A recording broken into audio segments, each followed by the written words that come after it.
Não vai lá não, os letreiros a te colorir. Está começando o programa Opinião, que conta com o apoio cultural da Vaspex, Colégio Procampus, Casa Fácil, Colégio Sinopes e a Boutique Spirit. Bom, o nosso entrevistado de hoje é um jovem advogado, uma das grandes inteligências do Piauí, é especialista em Direito Constitucional e membro da OAB Piauí. Trata-se do Dr. Jean Paulo Modesto. É com ele que nós vamos começar a partir de agora. Boa noite, Dr. Jean. Um prazer tê-lo conosco aqui hoje. Prazer, meu Arlete. Nós vamos conversar sobre vários assuntos, né? Para começar, nós vamos começar perguntando de que cidade é o senhor e que universidade o senhor cursou para chegar a esta formação profissional. Muito orgulho, eu sou natural de São João do Piauí. São Joanense. Sou um genuíno São Joanense e onde quer que eu esteja eu sempre trago as lembranças da minha terra comigo. E eu cursei Direito na Faculdade de Direito da Universidade Federal do Piauí, que aliás já tem mais de quase 70 anos de existência. É uma faculdade que já deu muita contribuição à formação dos profissionais do Piauí, foi o primeiro curso superior da nossa terra e que tem uma tradição cultural, uma tradição científica que deve ser preservada. Doutor Jean, pelo que eu estou podendo observar aqui, o senhor não falou agora em São João aí, parece que lá nós somos inimigos políticos, né? Ainda bem que aqui não, né? O senhor deve estar antenado com as mudanças que estão ocorrendo na Previdência do Brasil, né? Então, essas mudanças que estão ocorrendo, o que é bom e o que é ruim para o cidadão? Da forma como essa reforma está sendo efetuada, eu penso que quase tudo é ruim. Porque parece que o governo federal não pensa em resolver o problema da Previdência, que precisa de ajustes e correções, mas simplesmente resolver um problema de caixa. Não é um problema previdenciário que move o governo Fernando Henrique Cardoso a realizar essas reformas. É simplesmente um problema fiscal, um problema de caixa que ele precisa. Na verdade, a Previdência, segundo as estimativas, tem um déficit anual de cerca de 26 bilhões de reais. Com essa lei que foi aprovada, por exemplo, que institui novos patamares de contribuição, inclusive atingindo os inativos, que é um absurdo, esse déficit, aliás, a contribuição, estima-se, irá aumentar para cerca de 4 bilhões ao ano, o que é muito pouco, ou seja, reduzir apenas 4 bilhões o déficit. Na verdade, não reduz e não corrige as distorções. Os índices que o governo federal estabeleceu, por exemplo, em relação aos inativos, criando 3 faixas de contribuição, na verdade, penso eu, tem um caráter confiscatório e profundamente injusto. Injusto porque ele é regressivo. Regressivo por quê? Na verdade, essas contribuições, elas deveriam progredir à medida que aumenta o salário da pessoa, aquilo que a pessoa recebe. E o que a gente vê, por exemplo, é que uma pessoa que ganha R$ 2.500, ela vai receber, ou vai pagar, um aposentado que ganha R$ 2.500, vai pagar 25% do que recebe. É muito, né? Agora, uma pessoa que recebe R$ 8.000 também vai pagar os mesmos 25%, quando deveria subir. Exato. E uma pessoa que ganha R$ 700 vai pagar 11% do seu recebimento, do seu provento, o que é absolutamente, penso eu, injusto. É regressivo, deveria ser progressivo. À medida que, quanto mais a pessoa ganha, mais ela contribui. E essa pessoa que ganha R$ 2.500, ela poderia pagar muito menos. E as pessoas que ganham mais, que são os verdadeiros marajás, é que deveriam pagar mais. Além do que está taxando, né, tributando as pessoas que já contribuíram, os inativos. Que também eu penso que até é inconstitucional isso. Por quê? Porque essas pessoas já contribuíram para receber esse benefício. Penso que há um princípio de não tributar proventos, não tributar aquelas pessoas que já passaram por aquele período de contribuição para depois receber o benefício. Por esses 2 motivos, por não ser progressivo e por tributar pessoas que já contribuíram, eu penso que é inconstitucional, além de ser injusto. O que não corrige as distorções que há no sistema previdenciário. E realmente é essa distorção. Resumindo, isso tudo não resolve o problema do país. Não resolve o problema da Previdência do país. Resolve um problema emergencial, aliás, ele nem resolve. Mas, digamos assim, o governo federal, inclusive, passou essa imagem para a população que, aprovada essa reforma na Previdência, resolveria grandes problemas na parte previdenciária e fiscal. E não vai resolver. Um aumento de contribuição de 4 bilhões de reais, num déficit de 26 bilhões de reais, é uma gota no mar. Não é isso? Certo. Nesses golpes e contragolpes do sistema previdenciário, por que os relapsos continuam impunes? A cultura brasileira é a cultura da impunidade. Infelizmente, nós ainda não temos mecanismos capazes de punir as pessoas que deveriam ser punidas. Na verdade, há lei suficiente no Brasil para punir todo tipo de crime, ou quase todo tipo de crime. A legislação brasileira, tanto constitucional quanto infraconstitucional, é uma das mais modernas. Infelizmente, as pessoas que mais praticam infrações são as pessoas que, de alguma forma, detêm o poder, ocupam o poder, estão em postos de decisão, postos de deliberação, e, portanto, têm influência. E no momento de se aplicar uma punição a uma pessoa dessas, obviamente que essa pessoa utiliza-se do poder para não sofrer nenhum tipo de punição. E uma impunidade gera uma outra impunidade e termina encorajando as pessoas a cada vez mais praticarem infrações, particularmente no sistema previdenciário. Quer dizer que seriam leis elaboradas para um país de primeiro mundo, querendo ser aplicadas no país de terceiro. Como é que dá certo isso? É verdade, de certa forma nós temos isso. Por exemplo, em relação ao direito do consumidor. O Código de Defesa do Consumidor é um dos mais modernos do mundo. Os países europeus, por exemplo, nos encontros e congressos de direito do consumidor, de direito bancário, têm ficado admirados com o nosso Estatuto do Consumidor. Todavia, infelizmente, esses estatutos não são aplicados, não são postos em prática. Aliás, esse é o grande problema do Brasil.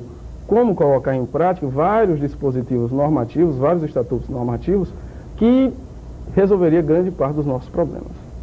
Doutor Gea, quando essas leis são ignoradas pela maioria, de quem é a culpa? É difícil estabelecer de quem é a culpa. Existem muitos culpados e existe uma tradição cultural, uma tradição política de talvez 500 anos, uma tradição da impunidade. Quer dizer, as pessoas mais humildes não conhecem seus direitos, não têm acesso ao poder, aos mecanismos de representação política, e muitas vezes o próprio poder judiciário às vezes é um pouco fechado. E por conta disso, penso eu, não só por conta daqueles que detêm o poder, mas também por conta da própria população que ainda não tem consciência suficiente de cobrar dessas instituições responsáveis pela aplicação da lei, a aplicação efetiva desta legislação. No caso aí dessas reformas, né, que o Brasil está passando, a população ela é mais atingida na área dos consórcios, dos planos de saúde. Quem pode fazer cumprir a lei, no caso?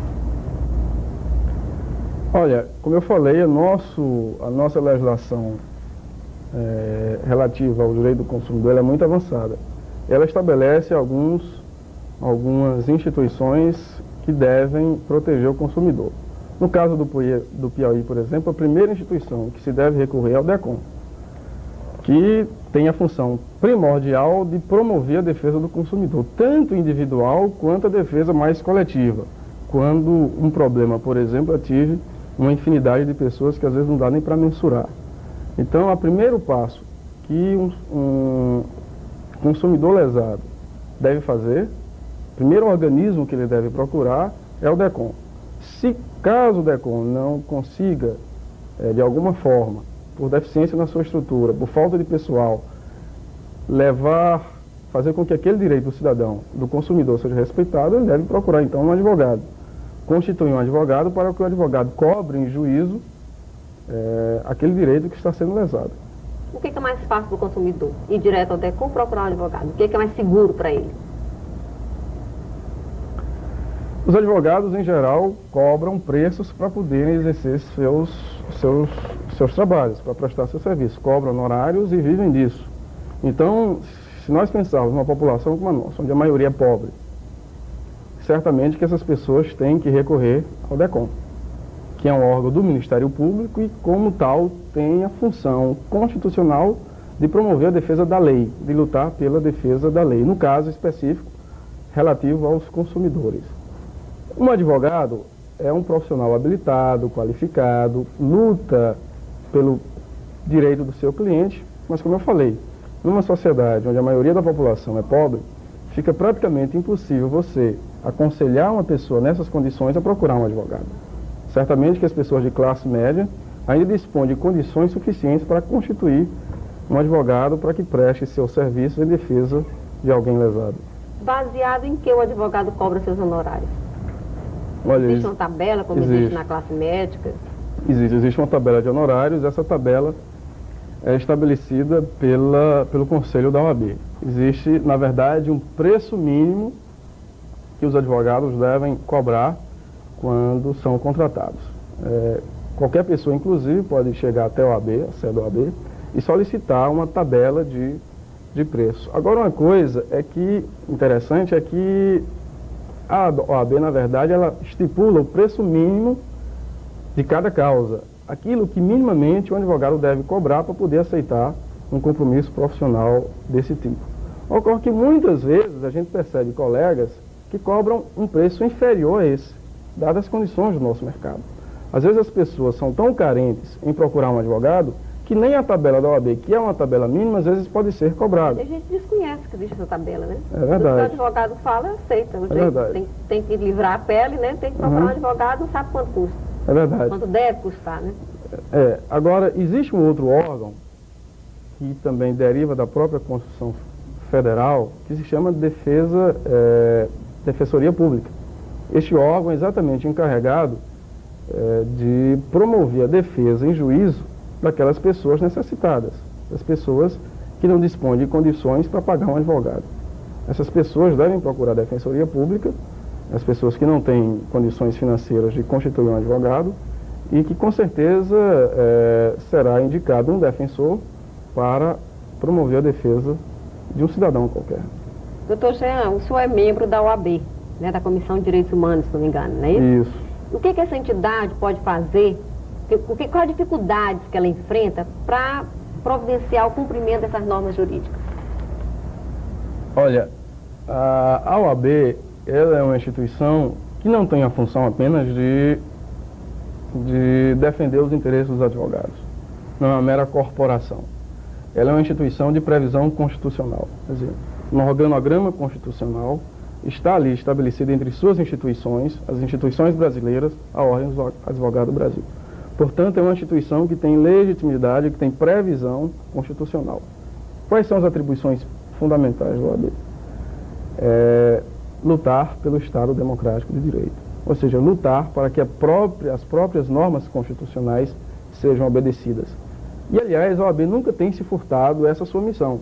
Você pode olhar, qualquer cidadão pode perceber, acompanhando a história política do nosso país, que nos momentos mais graves da nossa história, a OAB tem se colocado como uma das instituições de vanguarda na defesa do Estado de Direito. Na campanha O Petróleo é Nosso, por exemplo, num passado um pouco mais remoto, mas no passado recente também, como, por exemplo, a luta pela anistia, a luta pelas diretas, no processo constituinte, o impeachment do Collor. Quer dizer, foram momentos cruciais na vida política e jurídica do nosso país que a OAB se colocou como uma instituição em defesa do Estado de Direito, da democracia, daqueles valores mínimos capazes de assegurar uma convivência harmoniosa, democrática e plural na nossa sociedade. Então, a principal função da OAB não é nem tanto defender os interesses dos advogados enquanto corporação. Claro que é isso também. Mas, fundamentalmente, por ter uma previsão constitucional, a OAB tem essa missão. E a OAB tem um conselho federal e tem um conselho seccional. E dentro desse conselho seccional, existem as comissões, que são comissões temáticas e que tratam de problemas que afetam a ordem jurídica de uma forma ou de outra. Os direitos humanos, por exemplo. A Constituição é uma carta fundamentalmente de direitos humanos, de garantia dos direitos individuais e coletivos do povo, dos homens, das pessoas. Então, esta comissão tem, assim, essa missão, esta previsão de fazer com que esses direitos sejam obedecidos. Como? Seja ajuizando ações, seja cobrando dos próprios órgãos públicos, ou do Ministério Público, ou do próprio Tribunal de Justiça, ou da própria polícia, do sistema policial, que efetivamente cumpram aquelas determinações constitucionais. E que, no caso específico dos direitos humanos, que respeitem, acima de tudo, a dignidade da pessoa humana, que deve ser inviolável. Agora me diga uma coisa, numa terra, a nossa no caso, onde muitas autoridades atropelam a lei, o governo estadual anda na linha? Olha, esse problema de cumprimento ou não das leis, como eu falei, é uma questão cultural, uma questão histórica que, infelizmente, nós ainda não temos mecanismos suficientes para fazer com que o Estado de Direito seja efetivamente respeitado. Um problema grave no Estado do Piauí, não é só no Estado do Piauí, diz respeito aos precatórios. Quer dizer, infelizmente, a Constituição Federal estabeleceu uma verdadeira ilusão sobre as dívidas públicas. Porque a execução da fazenda pública de um ente estatal é diferente da execução contra um particular. Se você executa um particular, você penhora um bem desse particular e essa penhora do bem garante a sua dívida. Agora, quando se executa a fazenda pública, isso é no Brasil inteiro, veja o escândalo dos precatórios que houve em vários estados e em vários municípios. Quando se executa uma fazenda pública, um ente público, o que é que ocorre? Essa execução, ela na verdade não pode penhorar um bem. Ela tem que ser remetida para o orçamento. Então vira uma previsão orçamentária, na verdade. Os precatórios são isso. São dívidas públicas que são incluídas no orçamento. Só que os orçamentos são problemas, são previsão de receita. Não significa dizer que efetivamente aquele dinheiro vai estar disponível. São previsões de receita que estão na lei orçamentária anual. Então, infelizmente, como as prioridades são muitas, nós não temos ainda um mecanismo capaz, um mecanismo jurídico que seja suficientemente capaz de fazer com que as dívidas públicas sejam pagas. Penso eu que esse é o problema crucial em relação ao cumprimento das leis, dos órgãos públicos e até do Estado do Piauí. Agora, quem prevarica mais? O governo do Estado, a Assembleia Legislativa ou o Poder Judiciário, na sua opinião? Veja bem, nós estamos acabando de começar um ano judiciário, um ano legislativo e um ano administrativo. Quer dizer, acabou-se de tomar posse o governador do Estado, começo do ano. Ontem foi o dia digamos assim, do início do ano judiciário. E ontem também foi o início do ano legislativo. Essa legislatura começou ontem. Então são pessoas novas, ou que renovaram seus mandatos, e que por isso estabelecem ou propõem para a sociedade novas expectativas. Há uma expectativa muito grande da sociedade com relação a esses novos dirigentes, tanto do Poder Judiciário, quanto do Poder Executivo, quanto do Poder Legislativo. Dizer quem prevarica mais significaria dizer que os nossos governantes estão fora da lei. Eu não seria capaz de assumir uma afirmação de tamanha repercussão. Né? Seria muito pretensioso da minha parte, até muito leviano, querer dizer que os nossos legisladores, os nossos administradores e os nossos juízes estão prevaricando. Distorções existem no governo do Estado, no governo federal, nos governos municipais e digamos assim, uma homogeneidade só. Os governantes do nosso país, infelizmente, de norte a sul, ainda não conseguiram efetivamente adequar suas ações estritamente ao que manda a lei.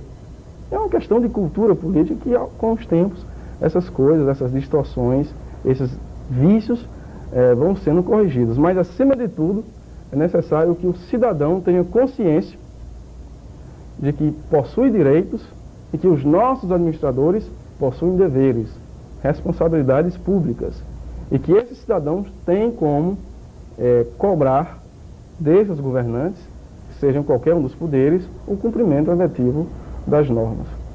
Doutor Jean, conhecer direito constitucional é excelente, né? Não ver esse direito ser cumprido faz mal, senhor? Às vezes causa frustração.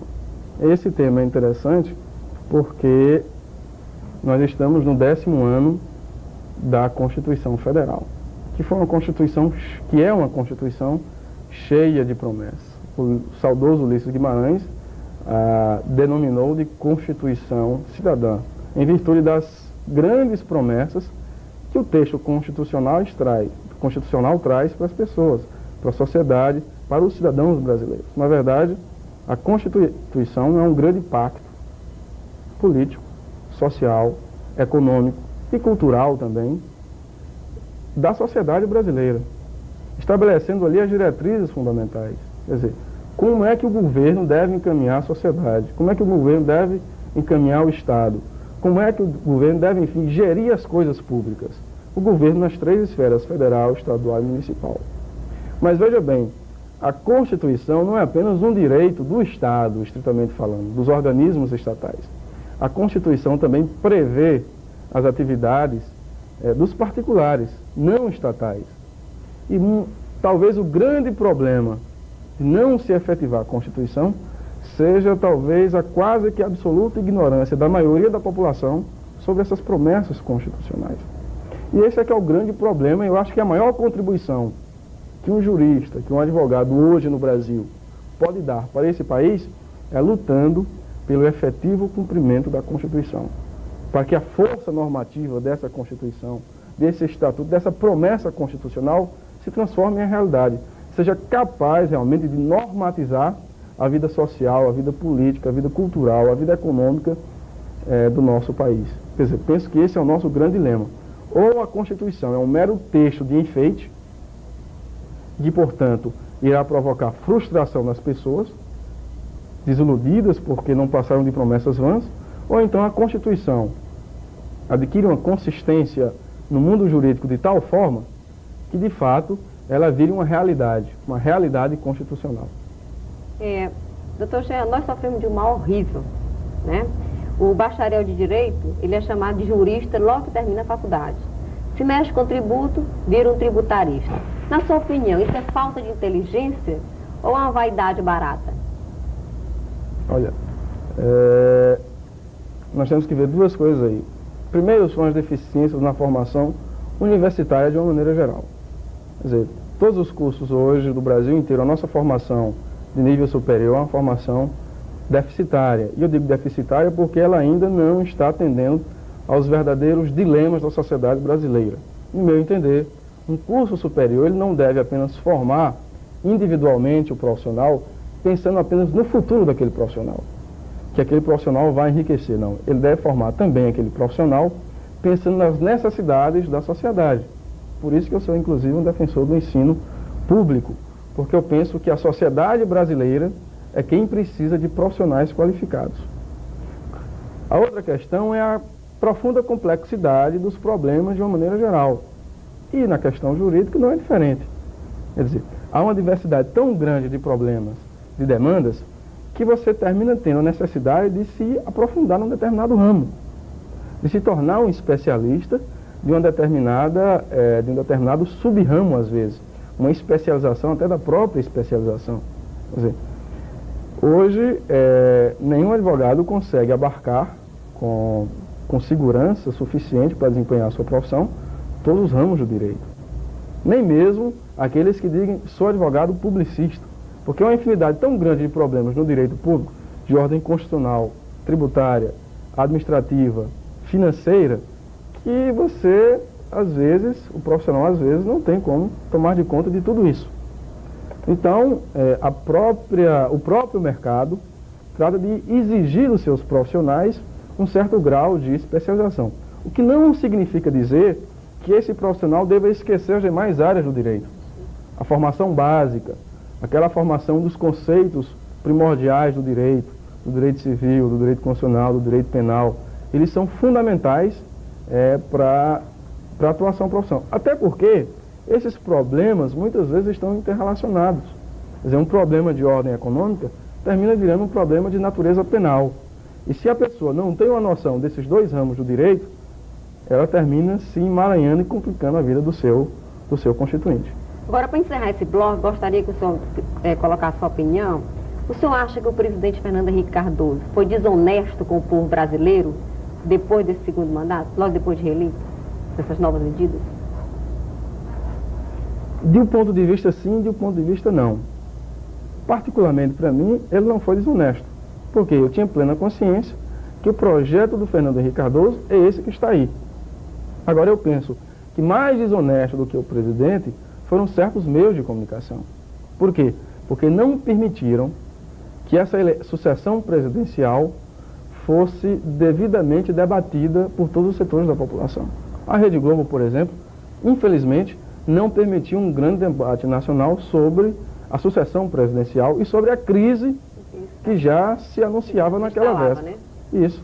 E o presidente Fernando Henrique Cardoso já era defensor desse projeto, dessa realidade que está aí. É nada mais, nada menos consequência daquelas diretrizes, daquele projeto seu que ele pregou durante esses 4 anos de governo.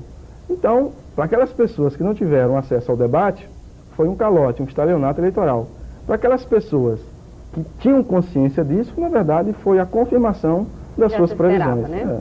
Então nós vamos chamar agora um bloco intervalo comercial e voltaremos a seguir, um instantinho só. Não faz assim, não vai lá não. Os letreiros a te colorir. Os jubilados desejos ancorados no banco. No domingo da praça, o velho se conforma à solidão. A manhã deserta fala de outras manhãs, de tudo que ficou aquém da experiência. Passa a vida vazia, o sol branco no céu rarefeito. Passa a lembrança, velho e revelho. Para sempre seja feito, sobre o seu nome, o silêncio. Agadobal.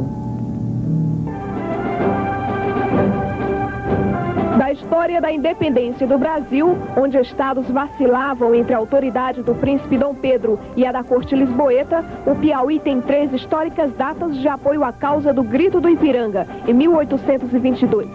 19 de outubro, considerado o dia do Piauí, começam as lutas pela independência do estado com os parnaibanos.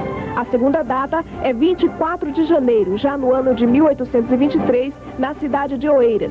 Mas talvez a mais lembrada e de consequente importância definitiva foi a Batalha do Genipapo, o confronto das tropas da coroa com os piauienses de Campo Maior, armados de paus, facões, pedras, foices, e a intrépida coragem em favor da liberdade. 13 de março de 1823.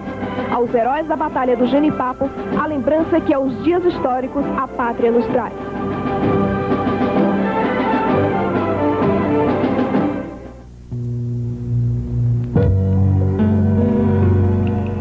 É preciso ser sempre criança, para sonhar com verde e azul de mar, amar as flores e voo dos pássaros, na eterna travessia do existir. É preciso ludicamente fugir, no encontro adulto dos desencontros do dia a dia. É preciso retroceder, correr, chorar, sonhar, amar e se amamentar, bebendo sempre o presente e o futuro, no retrospecto da vida. Jorge Luiz.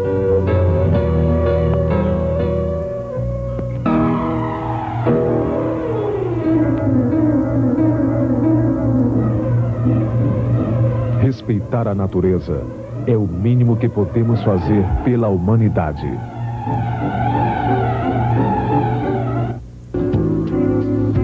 Não faz assim, não vai lá não. Os letreiros a te colorir. Voltamos a conversar com o Dr. Jean Paulo, que é advogado. Dr. Jean, a atual política econômica atende aos interesses nacionais? Não, de forma alguma. Não só não atende aos interesses nacionais, como inclusive desrespeita a própria Constituição. Quer dizer, o próprio governo federal é o primeiro a desrespeitar os mandamentos constitucionais. Por que eu digo isso? Existe um dispositivo na Constituição, penso eu que no artigo 192 da Constituição, que estabelece as diretrizes sobre o sistema financeiro nacional. Está lá escrito, em palavras muito claras e categóricas: Sistema financeiro nacional estruturado de forma a atender o equilíbrio, o desenvolvimento equilibrado do país e aos interesses da comunidade. Ora, a atual política, de maneira alguma, atende a esses mandamentos. Nem está promovendo o desenvolvimento equilibrado do país, nem está atendendo aos interesses da nossa comunidade.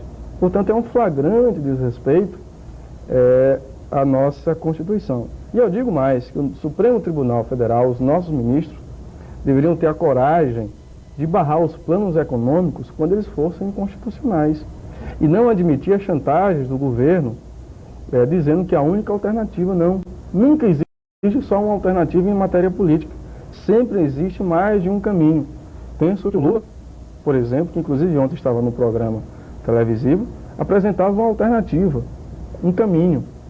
Quer dizer, é a prova de que existe mil e uma forma, ou mais de uma forma, de gerir os interesses e o desenvolvimento econômico de um país. Nos Estados Unidos, por exemplo, nos anos 30, a Suprema Corte dos Estados Unidos passou por esse dilema. Com a grande crise de 29, o estabelecimento de planos econômicos que desrespeitavam as diretrizes constitucionais. E a Suprema Corte teve a grandeza de barrar as medidas que fossem inconstitucionais, mesmo sob a chantagem do presidente. Eu digo que o Supremo Tribunal Federal devia ter a mesma grandeza, a mesma coragem, porque o Supremo Tribunal Federal tem como missão fundamental fazer valer a Constituição, guardar a Constituição. E aí nós precisaríamos, inclusive, de uma reforma nesse particular. Um outro desrespeito à própria Constituição é a própria política de juros. O que é que diz um dos parágrafos desse artigo? Se não me engano, o parágrafo 4º. Diz que os juros reais não poderão ultrapassar os 12% ao ano. Está lá na Constituição. O Supremo Tribunal Federal já se debruçou sobre essa matéria, inclusive no mandado de injunção. O que foi que o Supremo Tribunal Federal disse a respeito? Se esquivou do problema, inclusive com um jogo de palavras. Disse que essa expressão, juros reais, não tinha sido definida pelo legislador. Logo, o próprio Supremo Tribunal não tinha condições de saber o que é que significavam juros reais. Ora, mas qualquer dona de casa sabe o significado de juros reais. Qualquer pessoa que faça um empréstimo bancário sabe o que são os juros reais. São aqueles juros que efetivamente remuneram o capital depois de corrigido a inflação. Quer dizer, 12% de juros reais significaria, por exemplo, na nossa realidade, agora, por exemplo, quando se prevê uma inflação de 10% ao ano, significaria que só se poderia cobrar ao ano 22% de juros, o máximo. Por quê? Porque os 10% de inflação seria mera correção monetária, não seriam juros reais. Os juros reais seriam os 12% restantes. Isto é, aqueles juros que realmente remuneram o capital, ou seja, 1% ao mês. Quer dizer, o próprio Supremo Tribunal Federal, que é uma instituição fundamental no destino do país, no governo do país, falhou e se omitiu de fazer cumprir a Constituição. Diante disso, o presidente da República, que tem o Congresso sob suas mãos, consegue aprovar toda e qualquer medida. Por quê? Porque o Supremo Tribunal Federal, infelizmente, não está cumprindo a sua missão de guardar a Constituição. Portanto, a atual política econômica do governo, que privilegia os setores especulativos financeiros em detrimento da produção, do investimento em produção, não atende de maneira nenhuma a economia nacional, aos interesses nacionais, e só provoca distorções e uma quebra na indústria nacional, na capacidade produtiva do nosso país. Está quase tudo funcionando no sentido anti-horário, né? É verdade, é verdade. Parece que no Brasil, quando a gente coloca uma norma na Constituição, significa dizer que nós vamos desrespeitar aquela norma. Quando se diz vai ser dessa forma, é porque já se sabe de antemão que vai ser de forma diferente. Quer dizer, na verdade, muitas normas aparecem para o povo como um mero engodo, como uma mera promessa ilusória. E nós temos que corrigir isso. E haja jogo de cintura para sobreviver. É verdade. Bom, agora nós vamos alargar nossas indagações, nossas perguntas para o ilustre advogado. O que o senhor acha da segurança pública do estado do Piauí? Olha, eu penso que ela tem que melhorar. E de antemão eu queria fazer aqui, eu diria até não expressando a opinião da OAB, mas expressando a opinião de alguém que é membro de uma comissão da OAB e que é alguém ligado à atividade jurídica, que o Dr. Carlos Lobos tem tomado atitudes bastante positivas em relação à segurança pública, e eu diria até bastante corajosas, que necessitavam ser tomadas, que mais do que isso, precisam ser aprofundadas. Eu penso que esses dois aparelhos policiais que estão aí que é o COI e o Corisco, eles não têm mais razão de existir. É por extintos, né? Eu não sei se já foram realmente extintos, porque o Corisco, particularmente, foi criado por meio de lei. Me parece que o governador apenas suspendeu, por enquanto, as atividades. Para poder extinguir realmente o Corisco, ele teria que ou enviar uma lei para a Assembleia Legislativa revogando a lei, ou então julgar inconstitucional a lei que criou o Corisco. Eu, particularmente, defendo a tese de que o Comando Corisco é inconstitucional. Desrespeita a Constituição Federal e a Constituição Estadual. Até pelo próprio nome do Comando Corisco. Segundo a lei, o Comando Corisco é Comando Operacional de Repressão Intensiva ao Crime. Se ele é um comando ligado à Polícia Civil, ele não poderia ser mais de repressão intensiva ao crime, porque repressão intensiva ao crime é mais uma atividade de policiamento ostensivo. E o policiamento ostensivo é competência da Polícia Militar. Portanto, até na própria formulação do Comando Corisco, há um equívoco muito grande. Se esse equívoco em relação à Constituição, isso certamente iria redundar em atos de arbitrariedade. E penso que todos os profissionais do direito concordam com a tese de que esses aparelhos especializados, esses comandos especializados destacados, eles só servem para incrementar a violência dos policiais. Por quê? Porque, no fundo, e com o passar do tempo, esses aparelhos destacados, eles terminam tendo uma certa autonomia, uma autonomia acima da lei. Quer dizer, faltam mecanismos de controles efetivos que contêm a violência policial. E num estado de coisas como a nossa, onde a violência é cultura reinante no nosso país, não só a violência estatal, mas a violência da própria sociedade, um aparelho policial com esse, sem um controle efetivo, certamente provocará o arbítrio, a violência franca contra o cidadão. Doutor Jean, o deputado Silas Freire, numa entrevista no canal da Cidade Verde, TV Cidade Verde, ele disse que o secretário Carlos Lobo não servia como secretário, uma coisa mais ou menos assim. Agora, um deputado a nível de, me parece que segundo grau, um jornalista provisionado, que nem eu, ele tem cacife para falar assim de um professor universitário? Olha, o que eu quero dizer é reiterar aquilo que eu já falei sobre o professor Carlos Lobo, que tomou as atitudes adequadas naquele momento grave. Por isso está de parabéns. Inclusive os jornais noticiaram que ele está em Brasília tentando recursos para melhorar a segurança pública no nosso estado. Agora eu digo que existem dois problemas graves na segurança pública: a gestão e o financiamento. Como gerir de forma eficiente a segurança pública e como financiar a nossa segurança pública. Os nossos policiais estão desaparelhados. E de outro lado, penso eu que é preciso estabelecer um mecanismo de controle externo da atividade policial, no que diz respeito à gestão da segurança pública. A própria Constituição estabelece que o controle externo será efetuado pelo Ministério Público. O próprio Ministério Público, e quando eu falo Ministério Público, eu penso principalmente naqueles promotores de comarca, não tem as condições adequadas para efetuar essa fiscalização, essa vigilância externa da atividade policial. Principalmente nos inquéritos policiais, quando a atividade do promotor é basicamente a de pedir diligências. É preciso que nesses inquéritos, onde na maioria das vezes são cometidas violências policiais, o Ministério Público tenha um poder efetivo de fiscalizar e de acompanhar o desenrolar dessa investigação policial. Na questão do financiamento, assim que eclodiu a chacina da Meruoca, por exemplo, os jornais divulgaram que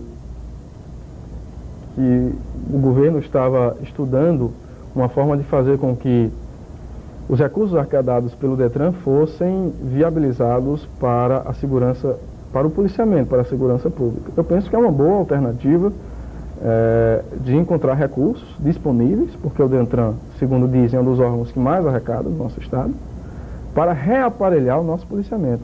Como? Dando viaturas, estabelecendo locais onde os policiais possam, de fato, se concentrar e exercer uma atividade policial, aparelhando as nossas delegacias de polícia, reestruturando, inclusive, o nosso sistema penitenciário. Quer dizer, eu penso que uma série de medidas poderiam ser tomadas, e creio que o Dr. Carlos Lobos está iniciando essas medidas, pelo menos tem me demonstrado isso, e com certeza irão repercutir positivamente no nosso sistema de segurança pública. Então ele vale a pena como deputado, como secretário? Até o presente momento, sim. O senhor acredita num determinado setor da imprensa que aparenta cumplicidade com marginais corruptos para ganhar popularidade sem respeitar o cidadão comum? Olha, mais uma vez eu vou tocar na Constituição. É bom que o telespectador perceba que a Constituição, ela estabelece as diretrizes fundamentais sobre todas as atividades da vida social, política, econômica e cultural do nosso país. Tanto da atividade estritamente estatal, como da própria atividade não estatal. A Constituição proíbe a veiculação da imagem indiscriminada de pessoas. É uma garantia fundamental, inclusive, ter respeitado a sua imagem. É uma das coisas mais pavorosas e um dos maiores terrorismos que se pode cometer contra um cidadão, expor a execração pública a imagem de alguém que esteja, inclusive, preso provisoriamente numa cadeia, sem, inclusive, ter sido condenado efetivamente pelo Poder Judiciário, quando apenas pesam algumas acusações e não provas concretas, julgamentos concretos contra uma pessoa. Agora, em geral, essas pessoas que são expostas nesses programas policiais populescos são as pessoas menos favorecidas. Quando a lei é respeitada, quando a Constituição é respeitada, é porque, em geral, nós temos uma pessoa que tem um mínimo de educação, de consciência e de recursos materiais. Inclusive, no caso da chacina da Meruoca, eu acompanhei o inquérito policial militar, o comandante e o encarregado do inquérito proibiu que a televisão tivesse acesso à imagem desses policiais que estavam presos. Por quê? Porque é um direito constitucional dessas pessoas terem sua imagem preservada. Elas não podem ser expostas à execração pública, porque depois de expostas, dificilmente elas conseguem reparar o dano que já foi feito. A menos que elas permitam, né? A menos que elas permitam. E dificilmente alguém vai se permitir. E quando permitem, o permite por pura ignorância. É por pura, digamos, fragilidade. Exatamente, esse é o comentário que eu ia fazer. Por pura fragilidade, até fragilidade emocional. Muitas vezes, aqueles programas constituem um aproveitamento da situação de miséria dessas pessoas, da carência até afetiva dessas pessoas, que utilizam aquele canal, né, aquele programa, para promover uma série de desabafos interiores de seu espírito, de sua alma, quando deveriam ter outras instituições do Estado de assistência social que deveriam, digamos assim, atender a essas carências afetivas até da nossa população. Doutor Jean, do mesmo ramo, apareceram agora uns advogados flutuando em manchetes de jornais, televisão, procurando, a gente nota que buscando notoriedade. Seriam esses advogados, os velhos de porta de cadeia e nova roupagem? A pergunta é, novos advogados que estão ocupando a mídia, seriam os velhos advogados de porta de cadeia? Com nova roupagem. Olha, eu não diria isso. Eu penso que tudo tem sua medida. Tudo tem sua medida. Quer dizer, a pessoa, o profissional que se utiliza do meio de comunicação de forma antiética e até de forma ilegal, de forma meramente oportunista, certamente que essa pessoa está ali apenas para promover o seu trabalho, promover a sua pessoa e angariar clientes. Eu penso que essa é a forma não ética de atuar profissionalmente. Agora, os meios de comunicação sempre estão chamando os profissionais do direito para participar dos debates. Por quê? Porque a atividade do advogado é uma atividade que mexe com todos os setores. Quer dizer, qualquer problema humano hoje tem uma repercussão jurídica. Desde o dano psicológico, o dano moral, até o dano material,